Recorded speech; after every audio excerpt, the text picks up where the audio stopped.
Good morning and welcome to our first writer's workshop of this semester. I'm Heather Mobley. I'll be your facilitator for today, and we'll be talking about a grammar overview, getting used to collegiate style writing, some of the common mistakes that we made, some of the pitfalls, and then I'll close out our session today with some information on resources. It's okay that you don't know all the grammar rules and that you don't know everything that you're supposed to know about basic writing.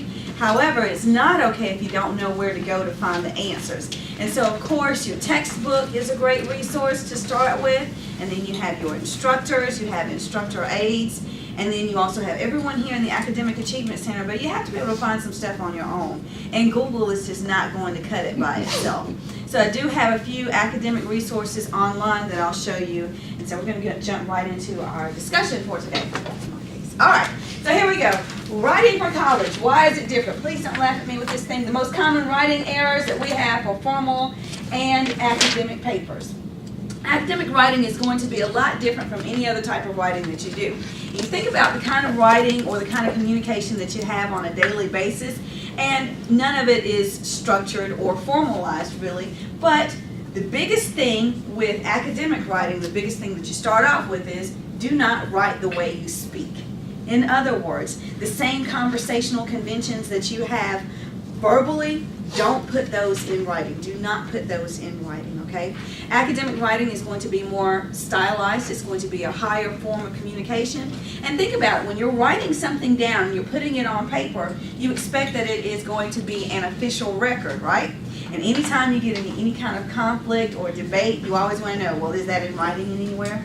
You know, what's the official record? So think about your words as being an official record of your research and also of your expression of opinion, okay? Do not use slang. Don't expect your reader to know what you mean. Sometimes you'll have specialized writing that you have to explain things as if you're explaining it to a little child. I tell my students all the time, I'm not trying to be patronizing, but I like to speak as if I'm starting from the bare fundamentals and then we'll build you up from there. That's what you have to do for your reader. You also have to anticipate that your reader has no previous knowledge of your topic, and so a good introduction is going to lay the foundation for that. So don't assume anything in your writing. Make sure that you lay the foundation and then you fully expand on your ideas. Do not write in fragments, and we're actually studying that right now in my English 1010 classes. Make sure that you're using complete sentences, intact with a subject, a verb, and a complete thought. I tell my students all the time that you could have a whole string of words run together, but if you lack a subject, verb, and a complete thought, then you do have a fragment indeed. And so something is going to be missing. You have to also anticipate that your reader is going to ask, what's wrong? What's going on here? That doesn't make sense. If it doesn't make sense on its own, you need to expand some more on that thought. Use complete sentences. Use the conventions of forming compound, complex sentences, putting sentence patterns together, and making sure that everything fits into one of your sentence patterns. And however those are relayed to you, again, you can revert back to making sure you have a subject, a verb, and a complete thought. And always use standard written English. Standard written English as opposed to what? What is not standard written English? Ebonics. Ebonics is one of them, yes. How many of you text and email? Is your language, your shorthand in your text messages a little bit different from what you would actually write? Well, that kind of streams over into your writing sometimes. I won't put it off on you. Maybe it's the people that are not in our session today. But when people are writing and they'll use the second person you, which you shouldn't use anyway, they'll write you instead of Y-O-U. Or they'll leave out letters as if they are texting. And so you cannot do that. Don't use anything other than standard written English. Some of your best habits to avoid in writing. The second person you. Do not, even though it might be a personal writing, still do not address your reader personally with any form of you and your or yours in your writing, if at all possible. Sometimes it's unavoidable, but try to avoid it. Try to rephrase it and just direct it without pointing someone out. Years ago, I worked for the IBM Corporation, and I would have customers or vendors call in and they say, I called and you told me so-and-so. Hey, I've never spoken to you a day in my life before. So be careful when you're using you and pointing the finger. So just avoid that in your writing. Inconsistent person. That's change. What is inconsistent person? Anybody? Changing tense? Well, almost. You can't. Usually it's accompanied by changing tense. Changing from the first person I to the second person you in more than in one sentence or within a paragraph. So if you start off directing it in the third person, which is always a safe bet, third person, he, she, or it. Oh my Lord. If you start off with your sentence or paragraph in the third person, he, she, it, or they, which is always a safe bet in your writing, make sure that you maintain consistency. Don't switch it over to I or you, okay? And then the same thing with tense. If you're writing in the present tense, keep everything in the present tense. Go back through your work, paragraph by paragraph, line by line, checking to make sure that all of your verb endings are within the same tense. If it's past tense that you're working with, you know that you're looking for ed verb forms throughout your document. So maintain consistency. When I was in high school, which was not that long ago, I was in the band, and we were told that it's okay, play loud and play wrong, but at least you sound confident with it. Maintain your consistency, maintain your voice throughout your writing, and if it's wrong, leave it up to me or one of your other instructors to let you know. But try to maintain a standard. You establish a standard in your writing, try to maintain that standard in your writing. Abbreviations, don't do them. Don't use them, okay? Write out the whole word, type out the whole word. And especially so with numbers, which we'll get to in just a few moments. Don't use ya, through, wanna, or gonna. Those words don't even exist. But again, that's a conversational style of communication that we use in verbal communication, and sometimes it does seep over into our writing. So make sure that you're using, I don't even know, I guess that's you. What about fixing to? Fixing to. I know, I'm getting there. Fixing to. I'm getting ready to fix this. Hold on. I'm fixing to fix it. Right. That's benefit. Benefit. Oh, that's even worse. Okay, hold on. Where am I? Thank you. Okay. Fixing to. Yeah, that's one of those. That's a southern idiom. In fact, go to other parts of the country, they may or may not know what you're speaking about, okay? Try to avoid your symbols, etc. And then, pronoun antecedent agreement. We're going to act like that never happened. Pronoun antecedent agreement. Making sure that the pronouns that you're using, if pronouns take the place of a noun, or they replace or rename a noun, you want to make sure that they match up. In other words, do not use a masculine or a singular pronoun for something that might be plural feminine. So I can't say Tawana always has the best hairstyles, or I can't say he always has on the best clothes if I'm talking about Tawana. You see what I'm saying? Tawana is very much a female, a young lady, so you have to use a feminine singular pronoun if you're referring to a young single female. All right? The antecedent, again, is the word to which the pronoun refers. We have the example here, Mary went to the store and she bought candy. Mary would be the antecedent of the pronoun she. So in this example, I can't say Mary went to the store and they bought candy. Now, they is a pronoun that we instinctively want to use and throw into our writing when we're referring to the unknown, as in, they always set new policies for Albany Technical College. As a reader, I would want to ask, who is they? Be more specific in establishing your antecedent, and then you can determine whether it's masculine or singular or feminine. And if it's the unknown, instead of using they, which might be vague, then just say the administration, and then that still narrows it down to some extent, okay? Try to be as specific as possible in your writing, and even if you don't have exact names or data, you can always make substitutions and use generic pronouns, all right? Commonly misspelled words, and we're also going to talk about misused words as well. Your and your. to, and to, there. I'm not going to read all these. You know them because you use them. And a lot of times you use them incorrectly. Such as, there is one that's always messed up. These two forms of there and there are always juxtaposed in our writings. Make sure that you know the meanings of these words and when you're supposed to use them. Other forms of words that we misuse, mess up sometimes, are affect and effect.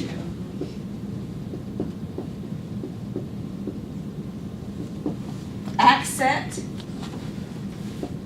and accept. Some words that we use that are not actually words at all, but they're common in conversation, irregardless. And, oh, this is one that really grinds my gears. What about a lot? Conversate. Conversate, yeah. A lot. This is two different words. Should be a and lot. And if you get confused, make the substitution. Don't use either of them. Use plenty. Okay? Make sure that what you're using follows those conventions of standard written English. And I know for the 1010 students, if you look at the back of your book, there are some grammar pages in the very back fold, and you can always find resources for 1101 students. You can always find resources that guide you to some of these basic grammar conventions. Irregardless, again, that's one that just bothers me. It's just regardless. You cannot conversate. You're either going to have a conversation or you are going to converse. But don't mash up those two words, okay? So think about using common conventions. Always do a spell check. Don't rely on the word processing program of your choice. Don't rely on that program to do the work for you. It will do a lot of it, but no machine or no program is going to be a better proofreader or editor than you are yourselves, because you know your intent. So make sure that you're doing your own checking as you go through. Unnecessary repetition. A round circle. Have you ever seen a square circle? Many people in the world today, well, if you're talking about current events, you have to be talking about people in the world today. Sometimes we want to say that those are redundant. Actually, it's just unnecessary repetition. Refer back. What's wrong with that one? It means the same thing. If you were referring, you have to refer first. So if you're referring, you're automatically going back. Going back. An eyewitness present at the scene. And you hear that one a lot on the newscast at night. If the eyewitness is not present at the scene, how can they see it with that person's eyes, right? So make sure that you're checking for these things. That's called fluff writing. When you get an assignment that is 500 words or 4 pages or 5 pages and you're trying to fill up that space, you start making mistakes like this. Throwing in words and throwing in phrases and prepositional phrases especially to try to take up room. The whole entire world. If it's the whole world, then it's the entire world. If it's the entire world, then that encloses the entire, the whole. Or a unique individual. What's wrong with that one? A unique individual. Nothing. Nothing's wrong with it. It's the same thing. Redundant. You don't. And you know what? And my perfect example of a unique individual. He is my perfect example of a unique individual. Think about your basic prefixes that you've learned in the past. What does U and I mean? One. So if unique means one, how many is individual? One. So if unique is already meaning one, unique is the word that you're looking for. So instead of saying that Shadarius is my very special, unique student, I would say he is unique. And you understand the meaning of it. One or the other, but not putting them together. All right? Think about unnecessary repetition in your writing.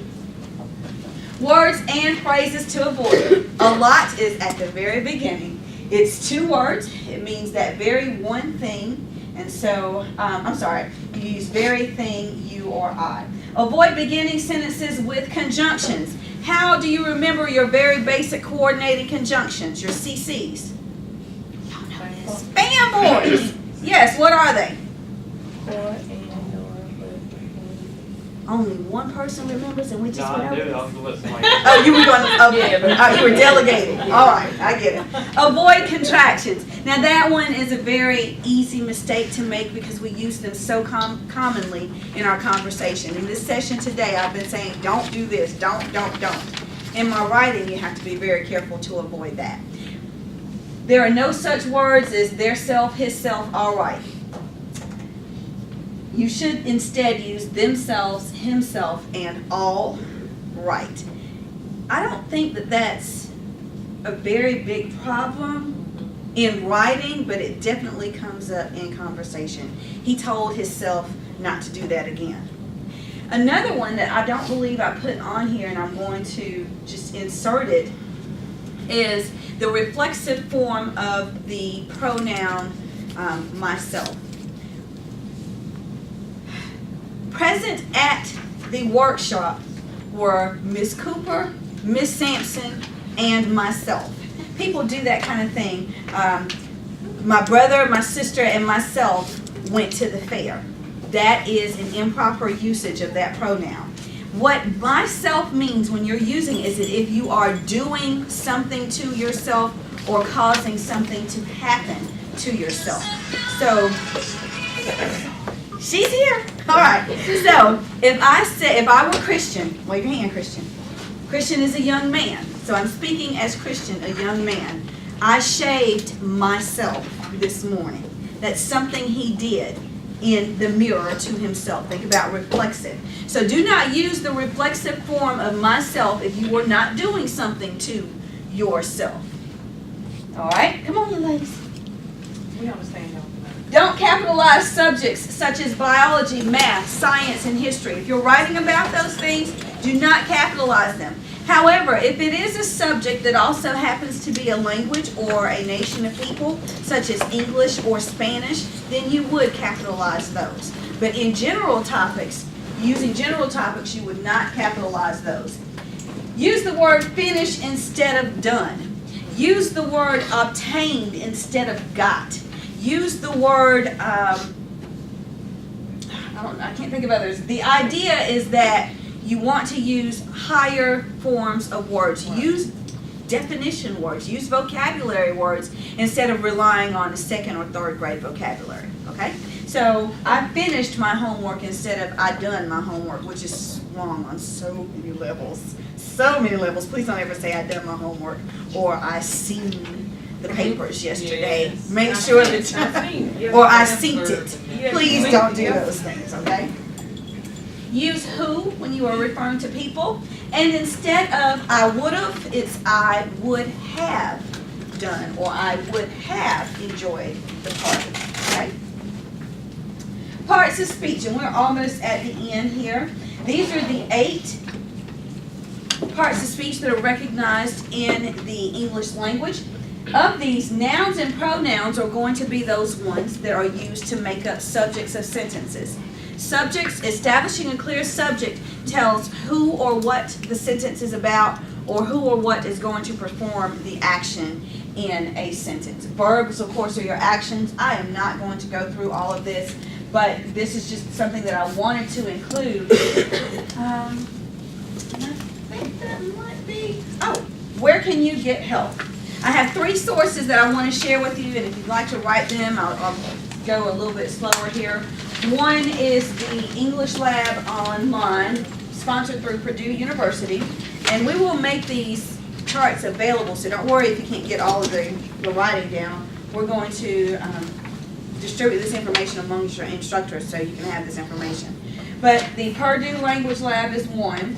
One that I'm very excited about is the Albany Tech Academic Achievement Center. We do have a page for the AAC on our school's webpage, and I'm going to take you there in just a few moments and show you some of the resources and guides that are available right handy on campus here. And then also, there's a guide to grammar and writing available at grammar.ccc.comnet.edu. So let's go to the Albany Tech webpage, maybe. All right. From the main Albany Technical College webpage, you would want to select students, and then, where is it? Academic Achievement Center. Oh. Okay. And we have information grouped by subjects, and I'll try to move it other way. So we have English, math, and reading, and these are going to be updated. And of course, you can always speak to your instructor about additional resources. But some of the, if you click on more information, some of the resources of, oh, I can't see now. Okay. Some of the resources available for you, handy at your fingertips from home or any of the labs on campus, are the information that we have loaded on the Academic Achievement Center page. One of the ones that we'll look at are English and grammar lessons, no, the Blue Book of Grammar and Punctuation. Takes you to an outside link, but then you can look at any, oh, now you work with it. Okay. You can look at any topic that relates to whatever little grammar question you might have, and you can get help readily available for you. And you can also take little quizzes. So even if something's coming up in one of your classes and you'd like a little bit of extra practice, you can come to the Academic Achievement Center page as a good starting point to get some practice that you feel that you need, okay? And I believe that's all I have for you.